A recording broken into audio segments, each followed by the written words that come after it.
Ожидается, что в 2022 году увеличатся доходы 5 миллионов казахстанцев, которые получают пенсии и пособия из госбюджета. Президент Казахстана Касым-Жомарт Токаев подписал закон о республиканском бюджете на 2022-2024 годы. Согласно принятому закону, с 1 января 2022 года минимальный размер заработной платы составит 60 тысяч тенге.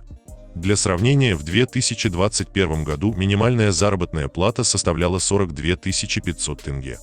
Как ранее сообщили в Министерстве труда, увеличение минимальной заработной платы обеспечит рост доходов 1 600 000 человек, которые работают во всех отраслях экономики. В первую очередь повышение зарплат коснется низкооплачиваемых работников.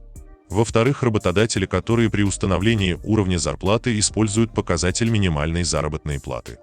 Также будут пересматривать заработную плату других категорий работников, пояснили в ведомстве.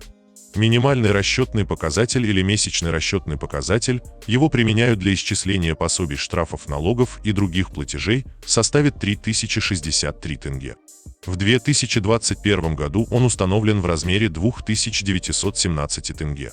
Величина прожиточного минимума используется для подсчета размеров базовых социальных выплат, составит 36 018 тенге. В 2021 году она составляла 34 302 тенге. Минимальный размер государственной базовой пенсионной выплаты в 2022 году установлен в размере 19 450 тенге. В 2021 году данный показатель составлял 18 524 тенге. Минимальный размер пенсии в следующем году составит 46 302 тенге. Для сравнения, в 2021 году он составлял 43 272 тенге. По информации Минтруда, в результате повышения в следующем году увеличатся доходы 5 миллионов казахстанцев, которые получают пенсии и пособия из госбюджета.